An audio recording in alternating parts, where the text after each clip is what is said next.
Hello and welcome to Selling Sheet Music, a podcast for composers, arrangers, and songwriters to learn more about publishing and marketing their sheet music.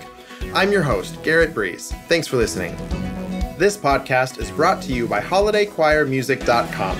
Give your choir the gift of new music this holiday season by commissioning a new work or choosing from our exciting collection of music for Christmas, Easter, Hanukkah, and other holidays. Use the code PODCAST at checkout to get 50% off your first order. Welcome back to Day 3 of J.W. Pepper Week on Selling Sheet Music. Today, we're going to be rebroadcasting one of my favorite episodes from last year, my interview with Kathy Fernandes, the Chief Sales and Marketing Officer for J.W. Pepper.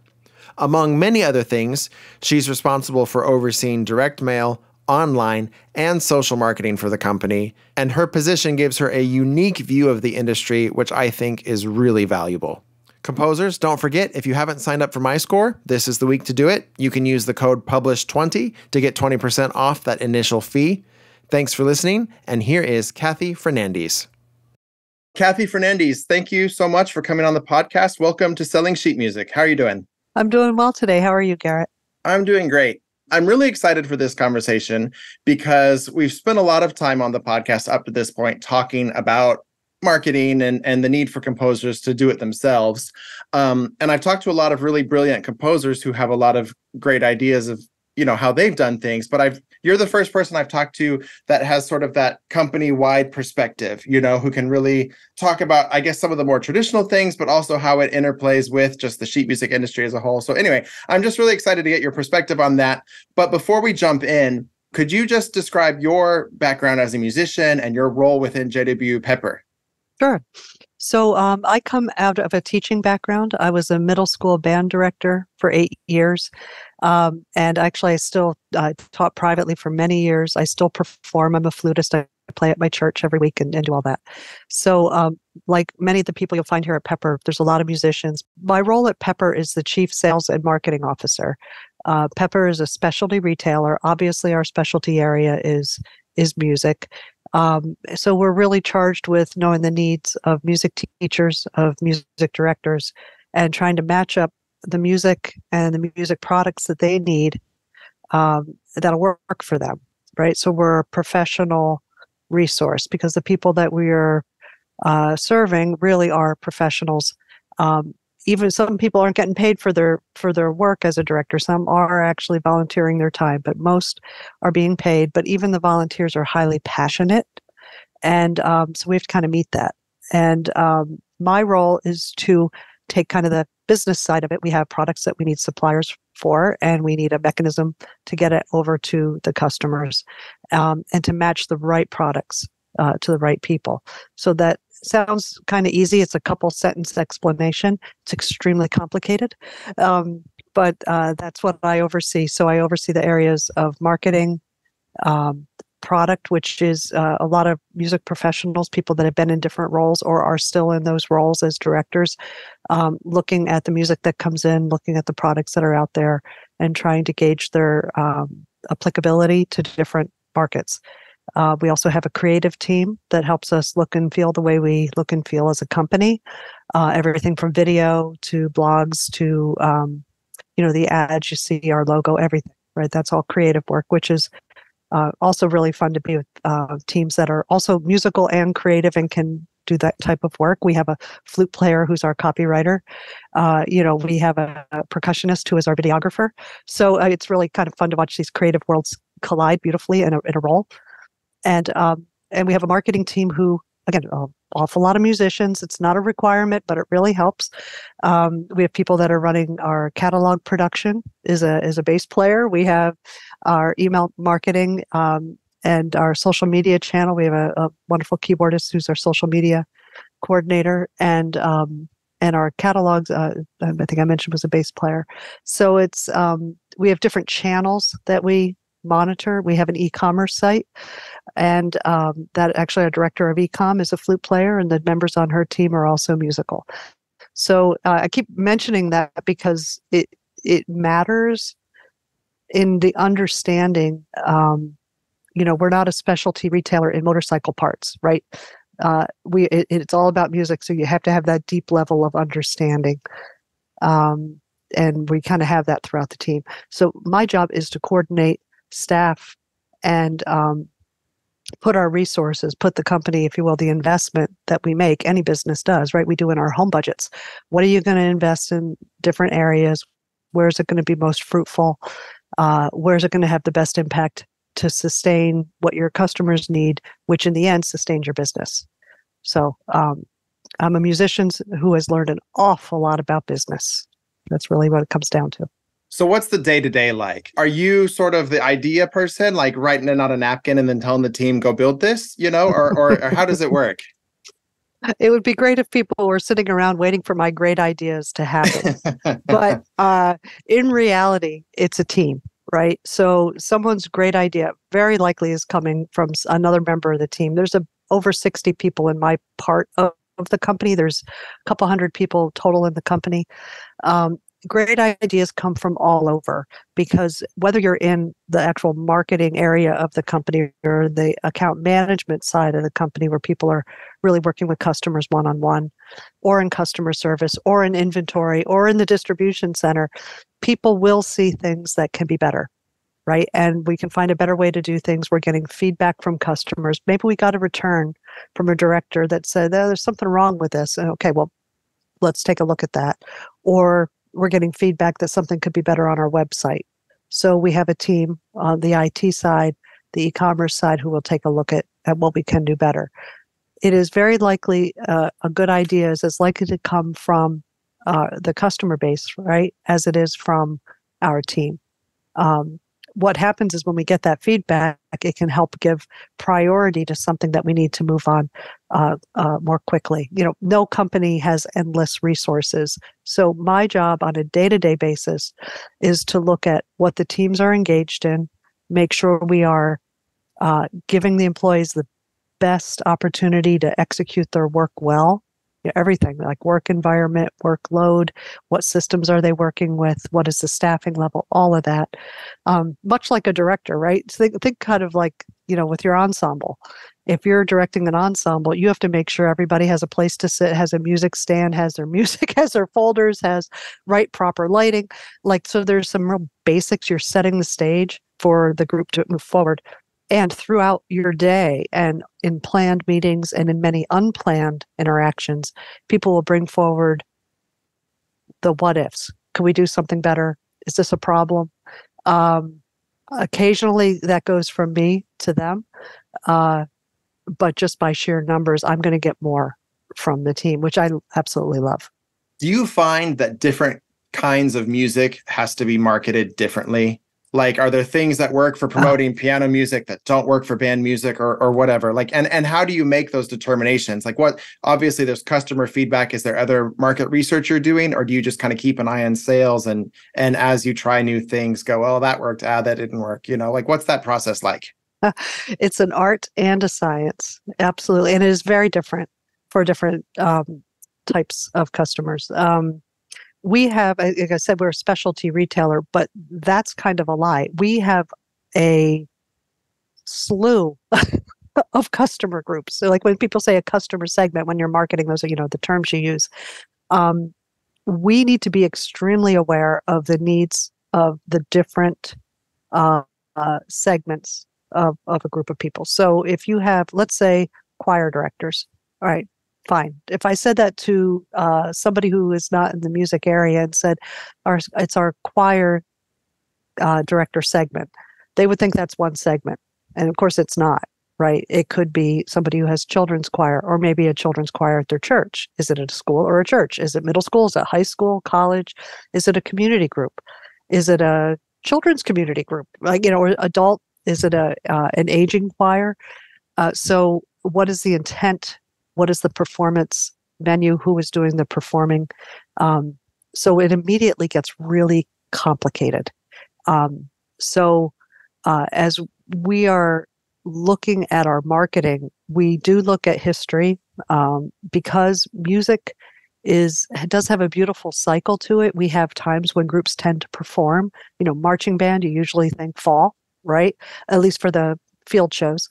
You think community and professional choirs tend to plan their performances usually a couple years in advance, or up to a year in advance, because they have to really set up those ticket sales and marketing promotions like it's a different animal than perhaps a middle school choir that director might plan a concert ahead, especially if they don't know what level their singers are coming in. And then you have your church choir directors who they may need to support something. We're going to do a special service around a theme and they need to react to that. And they may not have more than a month to prepare that, or even a week in some cases. So timing and appropriateness of the literature is everything to us. So us understanding the customer need and the musical, what music we can match. I just was meeting with a new employee this morning, and I said to her, a piece of music or a music product can be perfect for someone, or it could be perfectly wrong. Right? And us trying to figure out what is the best opportunity to give them what's going to work is the work that we do. Okay, so this is great. And this is something that I've struggled with, because when you try to learn about marketing, right? When you go online and Google, how do I advertise and how do I promote and all of this stuff? I feel like a lot of the stuff that you get doesn't really apply to music because it's so segmented. Like you say, it's not just choir music, it's 20 different subgroups. And so do you think the traditional sort of methods of marketing, sales and email blasts and social media posts and those sort of things, do you think that works in music, or is music too specific? I think the basics are always true. And I talk to a lot of composers and a lot of publishers that are starting up just because of my role. And I go out to a lot of conferences and try to be in the room with people that are creators of music. I think the basics always hold true. You first want to start, I think, people learn about composition, but they're inspired by something. Who is the intended performer of your music? Are you looking for, I'd really like to create more music that's going to work for a middle school orchestra. I think the kids could use XYZ. Because you're a teacher, you see the need, you want to fill the need. Great. Or are you looking for something that could be inspiring a congregation, or something that would be more applicable in an adult group? Or so you have to, I think it's wise to always start with something more targeted and work through the process on that one thing. Doesn't mean it's the only thing you have to do, but if you start there, you then have identified a lot about what you will be writing for. Correct? You have your performer. Okay, well, what environment do those performances happen in? Is your music appropriate for it? I can give you an example. I give you a bad example of that. One time, somebody came out with wrote a nice wind piece for middle school band, but there were no percussion parts. And I'm going to do a whole series with no percussion. I'm like, what are the drummers going to do? What are you're going to have a crowd control problem in a band room. So there's, just those moments of think about the environment. Now think about who is directing that group. Now, what are their concerns? What are their needs? How do they communicate with people? And that becomes the determination of, is that a group? If you're talking about a professional director in different scenarios, who are they connected to? Do they go to a conference? Is it likely they are somebody who attends a conference, or is it something where you may want to use social media to find, hey, are you within this group of, do you direct this type of an ensemble? And there's nothing wrong about being highly available, meaning I'm doing social media, I'm doing some email, I am maybe even sending out letters or postcards or whatever is appropriate, but really focusing on the performer, the director, their environment, and how they get information and what matters to them. That's that is the key. And it doesn't matter if you're J.W. Pepper and we have a planned marketing budget. It's the same conversation. How do we reach that person who's got to make the decision around the music effectively. And we have to make it about who they're conducting, right? That it has to solve the problem that they have, which is they're going to be the one on stage with that group in front of them, and it has to go well. So it's okay to not do email marketing. It's okay not to do social marketing if you're reaching them effectively a different way.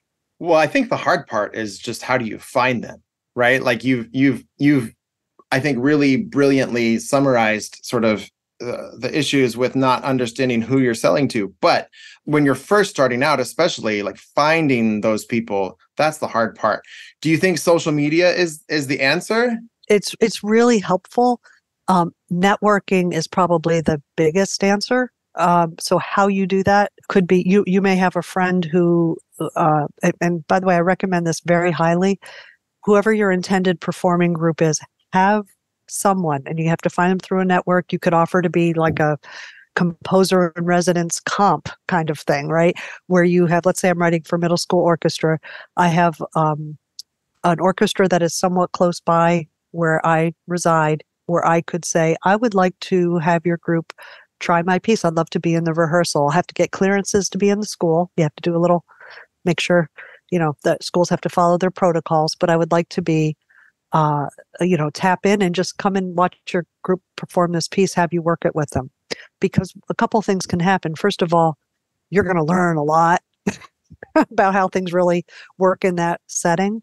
But secondly, you begin to create authenticity with you writing for that particular ensemble type. So then that's something you can really make some noise about.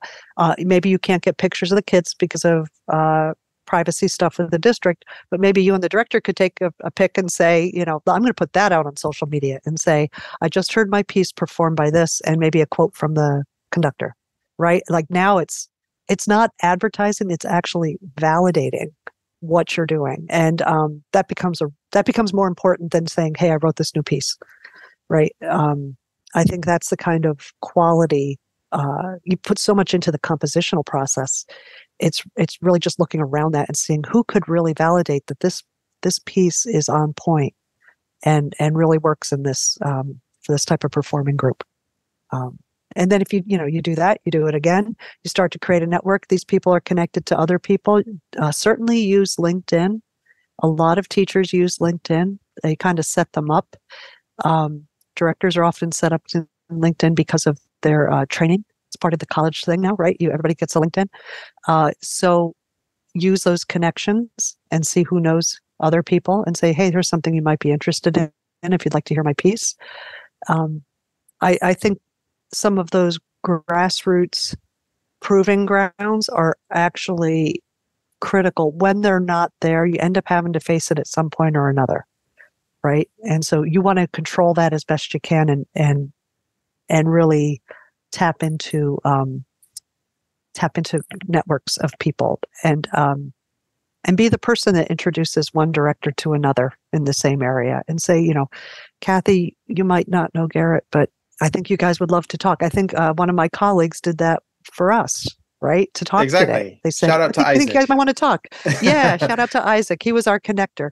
So be that connector and be okay with that. And it's more important to do that early on because that's how people will validate. If you're looking to publish or you're interested in self-publishing and people start to reputation kind of check without even calling it that, they'll say, oh, well, this person's been played by a few different schools or been picked up in this particular kind of group.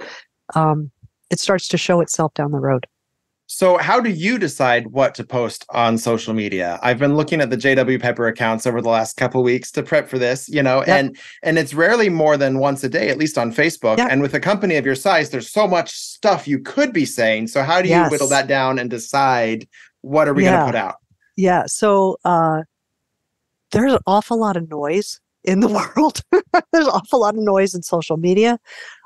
We have decided, and we really opt for quality over quantity. And that's why I mentioned kind of going deeper with, if you're going to put something out there, have something to say, have something that's interesting on at least some level, right? Like not just, this is my new stuff, this is my new stuff. Why should I care about what you just did? give me something to hold on to. Pepper does that. We try to create content. So we have, videos, things that fall in an area of being edifying to our customer base. So if you're a music director, you're a composer, you're a music teacher, you're probably one of the only ones doing your job in your school or whatever.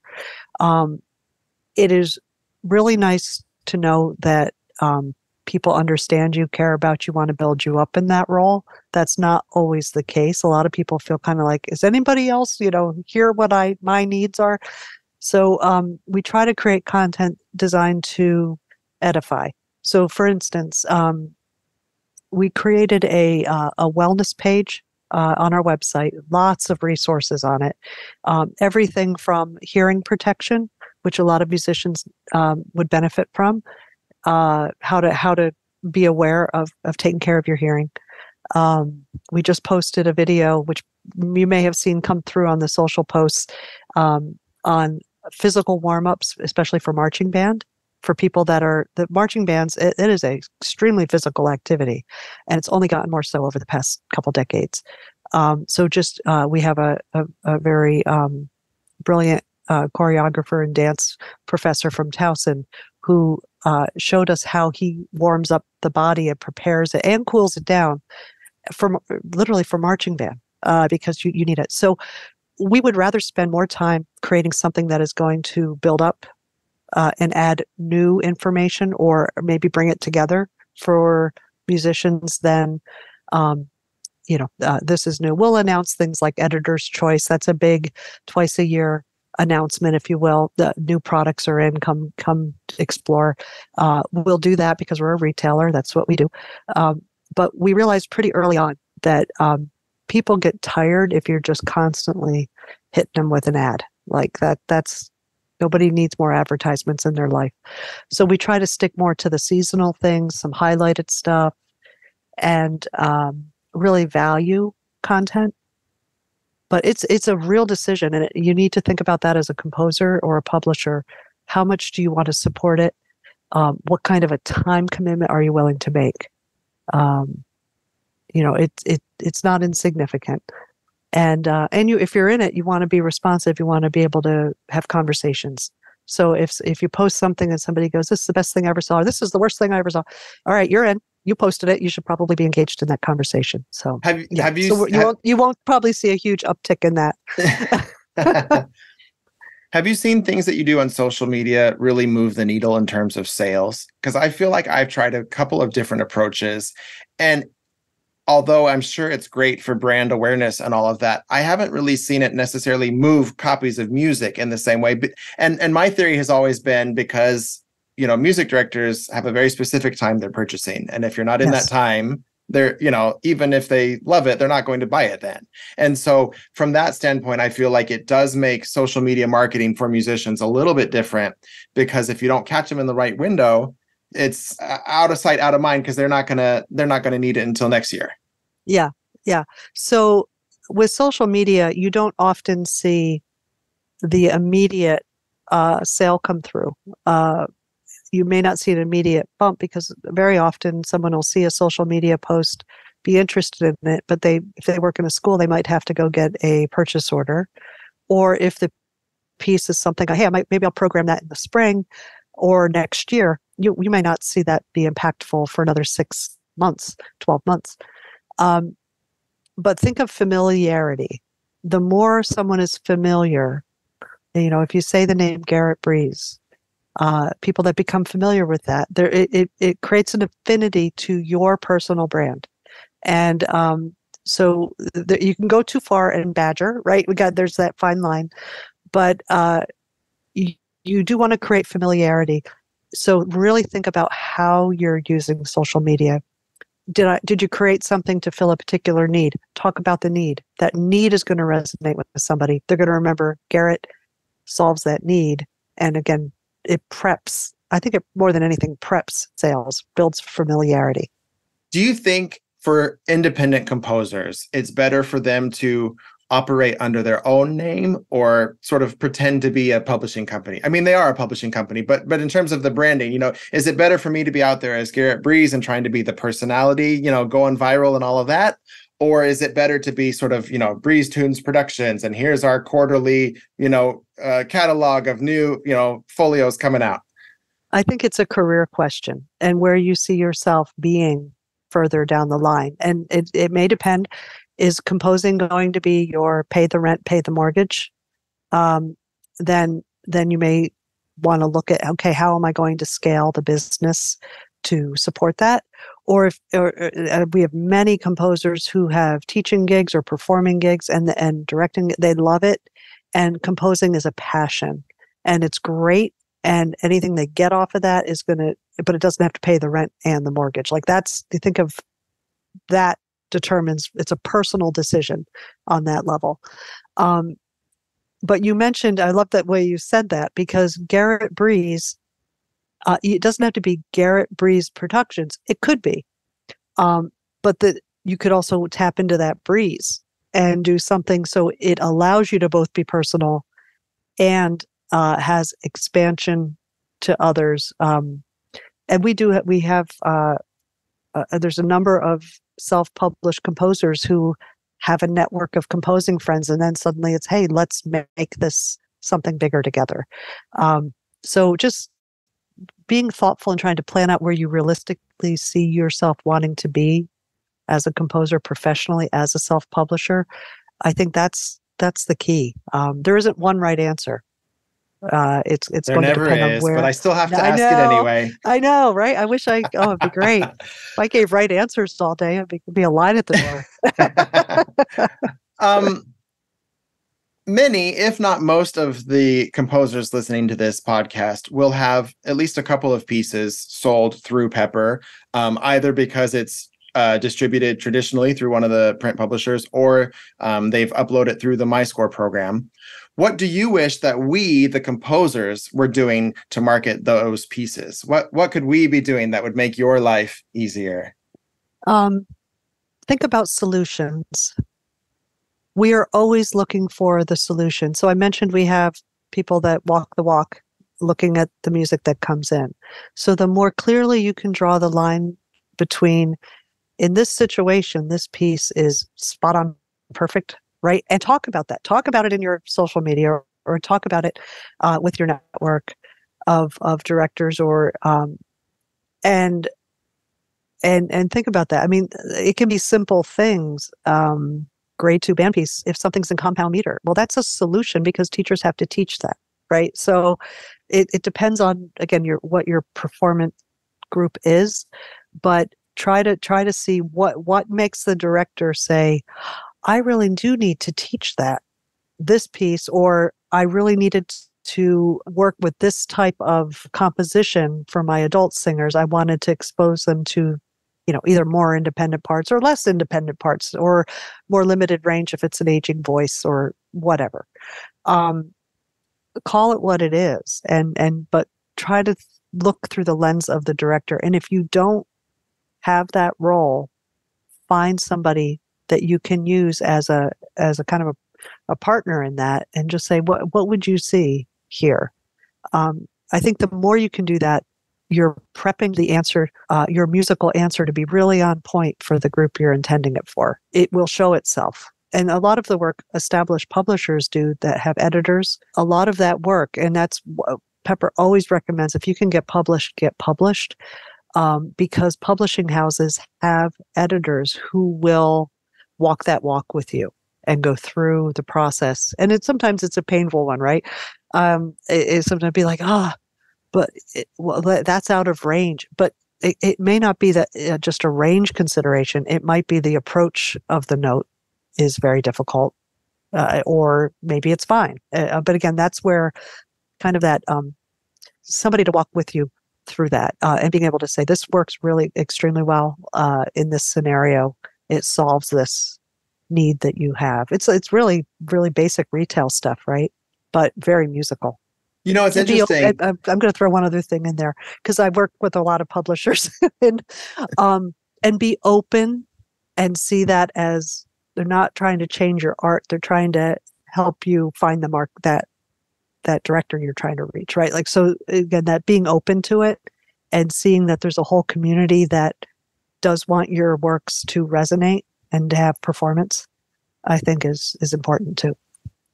It's really interesting you say it that, because I think when composers think about the debate between, should I self-publish or should I try to get something with a publisher?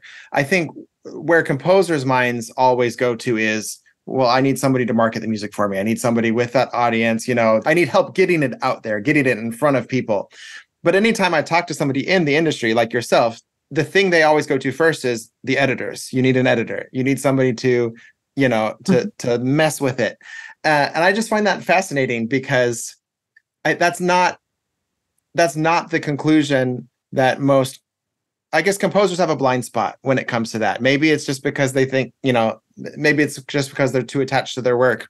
But kind of what I hear sort of everybody saying is, if the piece is written for the right group, then the sales kind of take care of itself. It does.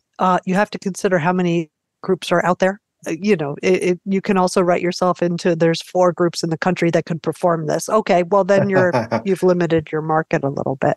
And that's actually some of what Pepper has to do. We have to look at what's produced and then say, is this in the camp of it makes sense from just a pure retail for promotion? Because will it work for many situations, or is it really a niche? And we've always taken the stance that we're not going to be the final answer. We're going to be a great starting place for people to explore. Because we're not, while we're professionals and we're musicians, we are not the ones in front of that group trying to perform, right? Like that, there's only one person who can judge whether or not that music worked, and it's the director who's in front of them, or the teacher in the classroom. They know if the kids shut down that it did, whatever they were doing wasn't working. And that's the tricky part, right? Because for one director, they could say, this is wonderful, I love it. And somebody else would be, what are you talking about? Didn't work for me. Different scenarios. Well, and I think that's getting kind of harder. Maddening too, right? That's the tricky part. It's really hard. Well, and I think that's getting harder to navigate as self-publishing is becoming more prominent in the industry, because I do think there is a need, or at least a desire out there, for music that is more unique, is going to be less applicable to the masses, maybe more difficult music. And so I think threading that needle is going to become harder and harder. I think back on especially the commissioned works that I've written, a lot of those works were commissioned because they couldn't find what they were looking for in the marketplace. And so they wanted something different. And for me to try and change that piece then to make it fit into the market and kind of go backwards, that just doesn't work, And so maybe that's a piece that's not going to scale tremendously. But we've kind of been jumping around this issue the whole time. What do you think the role of self-publishing is in the industry right now? Where do you think it fits in? And where do you think things are going? There's all these debates about print versus digital versus online and, all of that stuff. And Pepper's a company that's managed to navigate that, I think, really well, through the company's 150 years old, right? And we've lost the mom and pop stores. We've had the internet. We've had COVID. We have all this stuff, and Pepper's still on top. So what's your takes, just sort of stepping back and looking at the industry right now and where we're at? So first of all, watching performances come back in every venue type, schools, churches, community settings, right? Marching bands, a whole thing. Watching that come back was incredible post-pandemic, right? Just to, first of all, to watch how much it matters to communities everywhere, right? I don't know, and somebody will probably prove me wrong. I can't think of a place where people said, oh yeah, music, live music, we don't want that, right? So, talk about a proving ground for music performance matters. Music matters. Okay. I think we've had a very strong proving ground how passionate people are. So that's really cool. And as you mentioned, Pepper's had to shift. There was a time we delivered music by horse and carriage. I have a picture in my office of it. somebody's job was to feed that horse and polish that carriage and get the music inside and all that. The job changes over time. So we look at kind of the physical and the digital. It really matters what the directors and the performers need. So we have digital music because it solved a lot of problems for people, especially in the church world. For instance, somebody they play funerals, and there was a special request, and they can get that piece of music and be done, right? Like they can get it. There are times we call them the kind of the school bus phone calls, where a band director's on their way to festival and they need judges' copies, and they forgot to order them, and they realized on the bus on the way to the festival. So we get those calls. And we'll say, okay, well, you're going to do e-print when you get there, and yep, they're going to get to the hotel and use the all that kind of stuff. So we see these scenarios. What we don't want to do is create a you must yield to the way we think you should use your music, right? So we're constantly positioning ourselves to be able to provide the music. If it's on screen, if it's a printout from an e-print, if it's a downloadable MP3. Those types of things, as well as the physical goods. Physical still dominates. Musicians like tactile things. They love paper. It's easier on the eyes. There's great advantages to digital, but there are equally great advantages to paper. So we intend to support whatever directors are needing for their ensembles. And there's not one answer. I think even the book industry, last time I looked, still only about a third of books are consumed digitally.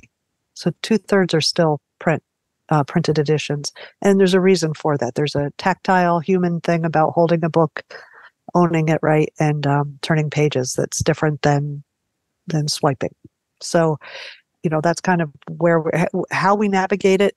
We have really smart people that do great electronic things, and we have really smart people managing warehouses in ways that, by the way, percussionists seem to manage that detail level stuff really well. So it's a thing. All right. So you put the flutes in marketing, you put the percussionists in charge of the warehouse. Where do you put the trombones? That's what I want to know. Okay. There's a joke there that I'm not going to say. They're the reason we can sell extra parts after a set has sold. No, I'm joking. We have actually one of our editors here is a trombonist. A couple people are. I'm a band director, so I have all the instrument jokes in my head that I cannot say on a recording device. So, yeah, we'll take that one after. You are also a member of the Music Publishers Association, and you recently won their award for copyright advocacy. Congrats on that, by the way. So I would be remiss if I didn't ask you any questions about copyright while you were here. Can you settle a debate for me? Does registration with the Copyright Office matter? If I'm a composer and I write a piece, does it matter if I go to the US government and say, this is my piece, I own it? The way it was explained to me is your copyright exists automatically, and therefore, unless you wrote something that's going to get you a ton of money, there's really no point of registering it because it's too expensive to sue people. And so that's the only thing you can really do with the registration is defend your copyright. What's your take on that? So first of all, I'm not a lawyer. And I'm not a copyright lawyer because that's a smart thing to say when you're talking about things that are legal. And neither am I. I'm one of the trombone players. Okay. So I kind of come back to if your creation, and that's really, we're talking about creators and things that are protected. It was one of the first things the founding fathers put into the Constitution was protect intellectual property. And that's what it is. By the time you realize you wish you had something more formal and easy, it's kind of too late to do it. I look at it as, I don't know everybody's individual situation, but this is where you put an official stamp on your creative work that you have worked for a long time to create, most likely, right? It gives you an official public record and a certification of registration. That is meaningful, and it's something you have and cannot be taken away from you. And if ever somebody releases something that is eerily similar and you just want to send a, hey, that's mine, or you start seeing your PDF out on a sharing site and you've got this in your arsenal. You don't have to, but unless there's a reason you don't want to. I don't know why somebody wouldn't register their work that they put so much of themselves into.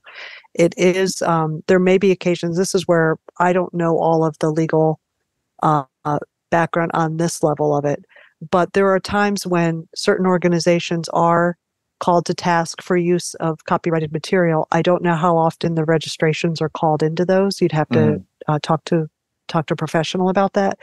But I always look at it as, protection. I lock the door of my house when I leave in the morning. It is very unlikely that somebody's going to come in or that I'm going to have to prosecute somebody for entering my house, but I'm going to lock the door. So I see it as a stamp of ownership that our government supplies. And if it's not a barrier, I personally would take that. But that's me. So again, it's a decision. There are other ways people can claim that the ownership, but it states that you're validated. It's a public record of it, which is kind of cool. Yeah. Now, so I don't want to get too deep into the weeds here, but with that registration, is that something that a traditional publisher would do? Like when they accept your piece, would they go and then register it? Or is that something that they would need to transfer from you? So typically, and again, I'm not in these shoes, but typically the publisher will register the copyrights. So if you have a copyright on a piece and you could assign it to a publisher, I believe you could transfer that. But that's where I get a little foggy on that because I'm not, that's not my area of specialty. What I primarily have done on the copyright side is create educational materials that teachers and directors can use. That was a lot of the role that I had when I was at the Music Publishers Association board. And a lot of it is people didn't know, because copyright is kind of, if you will, fought in the courts every day, and there's big cases that we all hear about, then there's little cases we never hear about. It just like all of our laws, they are constantly being really worked through in the courts. So how does this law apply in this situation? So there's, but at the end of the day, we try to boil down some simple facts. And I'll give you the world's worst version of copyright. So I'm going to start with that. My neighbor has a great lawnmower. I can't just go use it without their permission.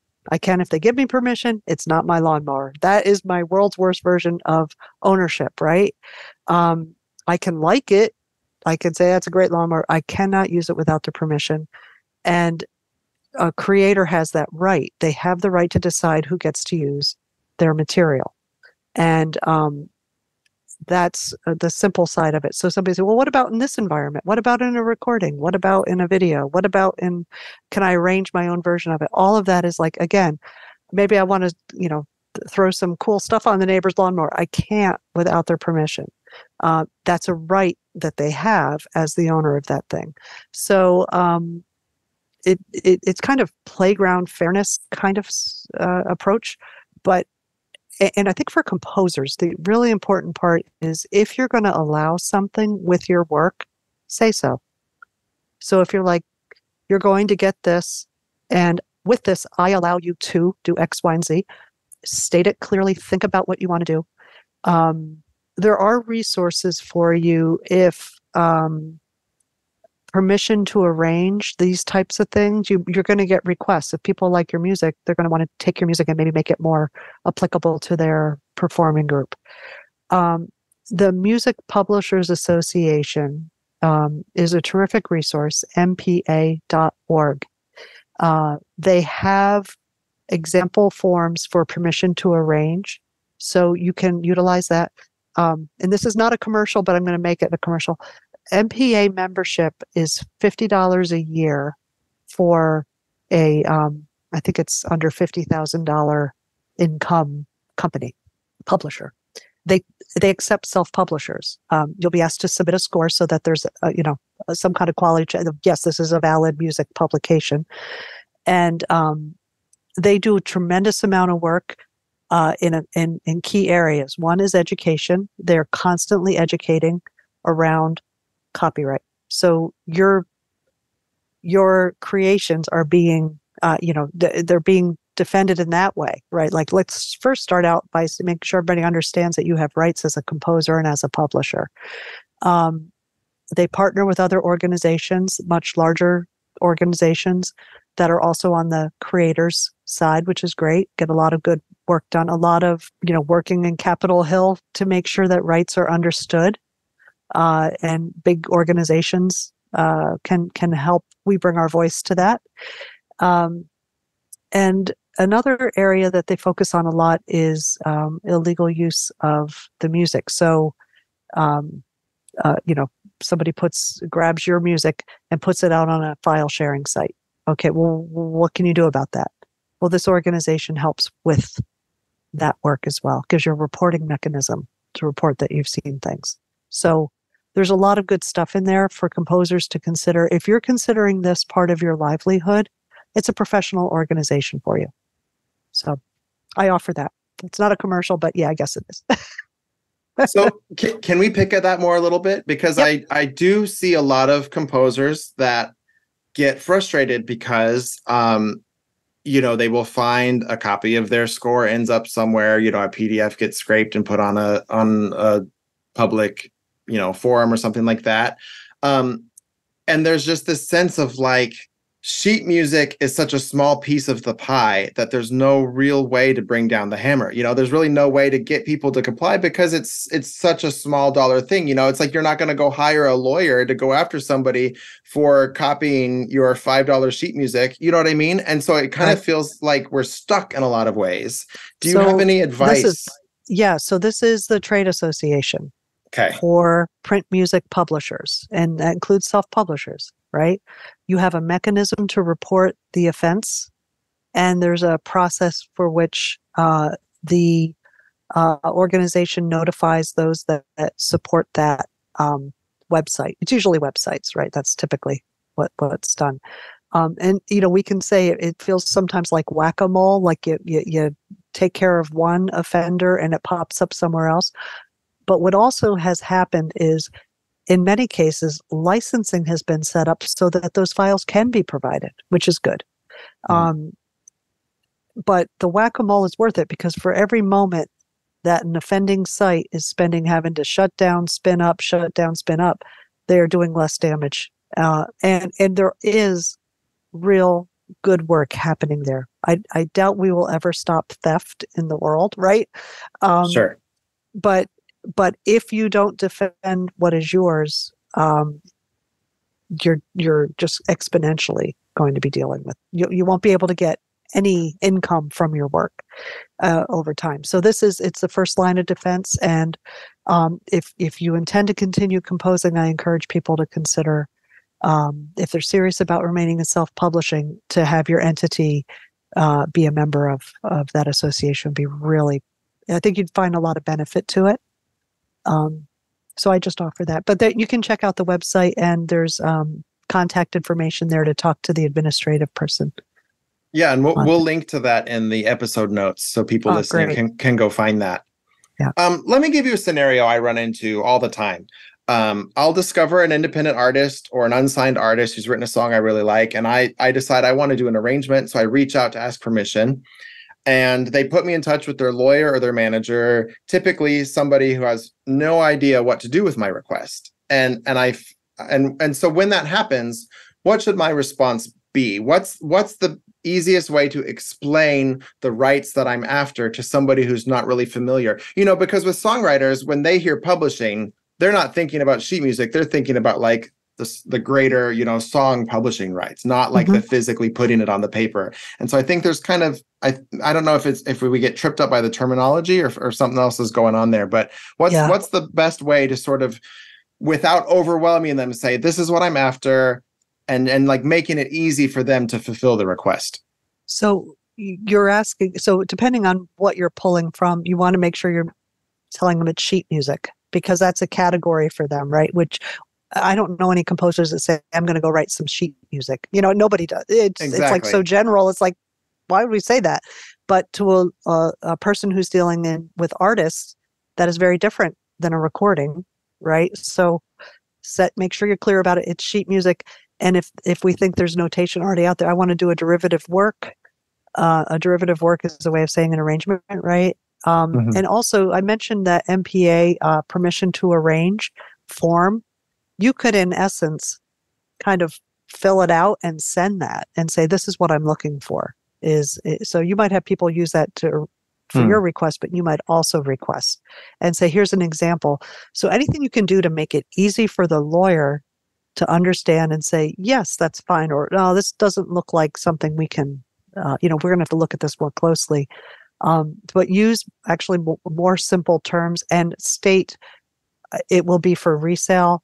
And sometimes you have to say, for this audience, so that there's no conflict if they already have a deal somewhere. Or they might say, there's another company who handles our print licensing. So print music, sheet music licensing, they might refer you to somebody else. And that's fine. It's just, they probably won't care that it's for college choir. But if that work is arranged by others already and the print is already out there, another publisher might care that it's for college choir if they already have an edition out, right? So and it might be somebody they have a license with. So use simple words, but be specific too with who it's intended for, what you're trying to do. And if you're trying to sell it versus it's a one-time use, anything like that you can put into it will help them understand it. But I would use some of those general forms, and lawyers helped us create those. So it should have the speak that they need in it, and they can adjust it if need be. So is there a correct way of differentiating between like song publishers, the Sony and the Universal versus like the print publishers? I mean, is it just that word print added to it? Yeah, I mean, in describing it, yes. There are many different, and again, this is not my particular area of expertise. It'd actually be really great for you to get a copyright lawyer on here. I'm just saying, that'd be great. They could explain a lot of stuff in detail. But yeah, it's print music is a different form of licensing than recorded side. Yeah. Well, I really appreciate you taking the time to come on the podcast today. One more question before we go. If you were going to quit your job and become a self-publishing composer, what are the first steps you would take? What are the things that just 100% you have to be doing in today's market? I would go and talk to people who are performing the kind of music I want to write. So I come out of a middle school band background, right? That was my professional job before I came to Pepper. If I were to write for that, I can't assume that what was done years ago is still what teachers are seeing in the classroom and what they need today. The trumpet ranges might still be the same, but maybe the style of what they want to teach is different. Maybe their need is different. So I would start with that conversation and start building out, how am I going to know what I can do to be fruitful? So I'm not sitting, at home writing for something that goes back a couple decades in usefulness, right? I want to build it for today. And also work in that network, and taking notes on it, the whole thing. Here's what I think will work. And I think we really do need composers also to be aware of what's happening in the different states with requirements for music. So we have the national standards for music education, but a lot of states have specific requirements, grade levels, and ensemble types. So if you're writing within the student population music, do some research there. A lot of the criteria is available to know. Again, just a way to inform yourself about, if I'm going to create something, is it just for me to create it, or am I going after that audience? And then just whatever you can do to inform. I would learn a lot before I started writing. Where can we find all of the resources that you said you created about copyright? Where do you have a website? Is it Yes, on Pepper? Yeah, actually, it's actually on mpa.org. I'm going to jump over there to take a look. There's actually resources for adults and also even some for children. On the MPA website, there's copyright resources, and a link for educational materials. And there's a number of resources there, including PowerPoint presentations with notes and videos and that type of thing. Okay, yeah, we'll link to that in the show notes as well. Okay, great. Well, thank you again. I really appreciate you taking the time to come and talk to us. I really learned a lot from the conversation. Thank you, Gary. It's been great to talk to you today, and it's been fun. I appreciate it. Thank you for listening to another episode of Selling Sheet Music. If you like the show, please leave us a review wherever you listen to your podcasts. You can email Garrett@breezetunes.com to get in touch with me, and you can find my music at garrettbreeze.com. Selling Sheet Music is written, produced, and hosted by me, Garrett Breeze. Post-production for this episode was done by Jacob Mulaski, and our theme music was written by myself and David Dykstra. I'll see you next week. Now go write something.